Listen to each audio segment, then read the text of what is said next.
네, 검찰의 고심이 정말 깊어질 것 같습니다. 검찰 내부에서도 이견들이 지금 석방해야 된다 또는 항고해야 된다 다양한 의견들이 나오는 것으로 알려지고 있는데요.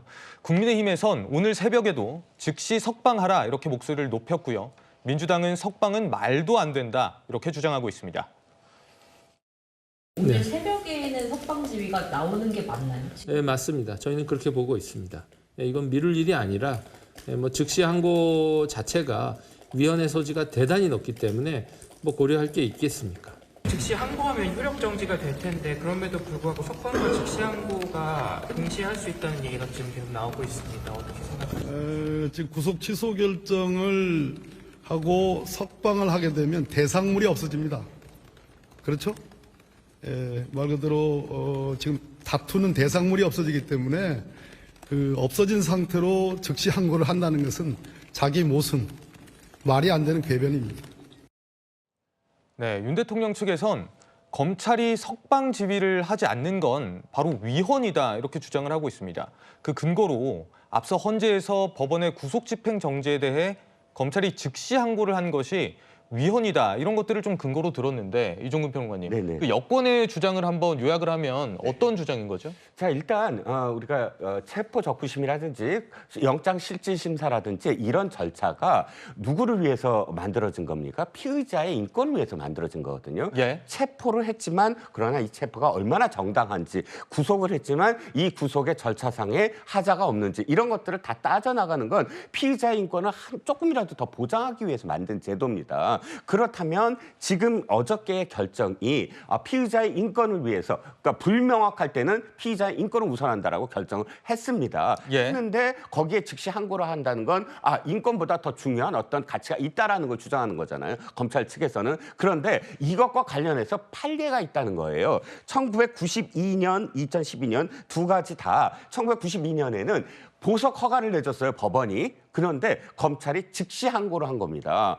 그 보석 허가 안 됩니다라고. 예. 그런데 그걸 받아들였어요, 고법에서. 그래, 이게 그 당사자가 헌법소원한 거예요. 그러니까 헌법재판소에서 이건 위헌이다라고 내렸고요. 예. 두 번째는 2012년에 구속 집행 정지. 즉, 이게 구속 사유는 맞으나 인정하나 예를 들어서 병이 걸렸다든지 이렇게 해서 잠시 정지하겠다는 구속 집행 정지 결정을 내렸는데 검찰이 또 즉시 항고를 합니다. 그러니까 당사자가 헌법소원을 했고 결과 어땠습니까? 위헌이다 나왔습니다. 이 두 가지가 뭐냐면 어저께와 뭐가 다르냐? 어저께는 구속 사유 자체가 사실 명시돼 있지 않다라고 사유에 대한 문제를 적시했어요. 예. 그런데 이 두 가지는 사유는 맞는데도 불구하고 풀어준 거예요. 그러니까 사유가 맞는데도 불구하고 풀어줬는데 즉시 항고한다는 건 이 피의자 인권을 생각하지 않는 거다라고 지금 헌법에서 위헌 결정을 내렸거든요. 두 번 다. 예. 근데 어저께는 구속 사유마저도 문제가 있다라고 하니까 즉시 항고 자체가 더 위헌이 될 가능성이 더 높다는 겁니다. 이미 판례가 그렇게 두 번 나왔으므로. 그래서 여권에서는 이런 판례가 이미 있는데 더군다나 보석이나 구속 집행정지까지도 위헌이라고, 즉시 항고를 하면 위헌이라고 했는데 어저께는 구속 사유 자체가 문제다라고 했으므로 이건 명명백백한 위헌이다라는 주장을 하는 것이죠. 네, 그러니까 이제 법원은 내란죄 수사권에 대해서 이제 의문을 제기를 한 겁니다. 어쨌거나 야권의 주장도 좀 살펴봐야 될 것 같은데요.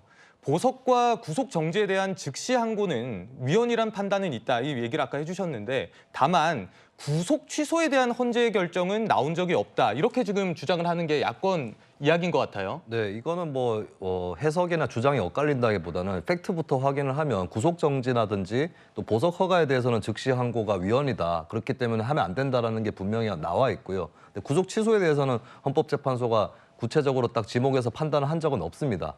그런데 이제 일각에서 상식적으로 생각했을 때는 피의자 방어권 보장이라는 이 취지에 비춰보면 이 역시도 판단을 받아보면 위헌 판단이 나지 않겠느냐 정도의 얘기를 하는 건데 일단 분명히 해야 될 것은 저 윤 대통령 측에 좀 섣부른 행위가 있었다고 보는 게 그것도 판단을 받아봐야 되는 일이거든요. 근데 예. 마치 자동적으로 위헌인 것처럼 얘기들이 지금 퍼지고 있는 거 이것은 사실이 아니다는 점 말씀을 드립니다. 예. 그리고 그 얘기는 일리가 있어요. 다들 이제 피의자 방어권의 보장이라는 취지에 비춰보면 이것도 결국 구속 취소도 위헌 판결이 날 것이다라고 하는 그런 얘기. 그리고 구속 취소야말로 굉장히 강한 결정력과 어떤 절차적 시정의 힘을 갖고 있는 보석 허가보다 구속 취소가 쉽게 얘기해서 세잖아요. 그렇기 때문에 더더욱이나 위헌이 날 것이다. 이런 지적이 있거든요. 예. 저도 거기에 일리가 있다고 생각합니다. 다만 그게 끝이 아니라 반대로 생각해 보면 구속 취소라는 것이 너무 어마어마한 결정이기 때문에 즉각 항고를 해볼 필요도 있는 거 아니냐라고 하는 정반대의 논리도 성립 가능한 거거든요. 그래서 이 부분까지 다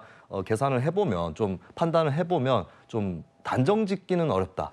이것도 결국에는 즉각 항고를 하게 되면 헌법재판소의 판단을 받아봐야 되는 영역이 될 것 같고 예. 그리고 검찰이 고민을 할 수밖에 없는 게 만약에 판단을 받았는데 위헌 판결이 나버렸을 경우에 이 형사사법 절차에서 있을 차질이라든지 또 사회적으로 끼칠 영향 이 부분이 많이 고민이 될 거예요. 그래서 차라리 그렇게 위헌 판단을 받고 타격을 받느니 석방을 하고 보통 항고로 가는 게 어떨까 이런 생각들을 또 하는 거겠죠. 이 두 가지에서 굉장히 좀 고심이 심하지 않을까 그렇게 전망을 합니다.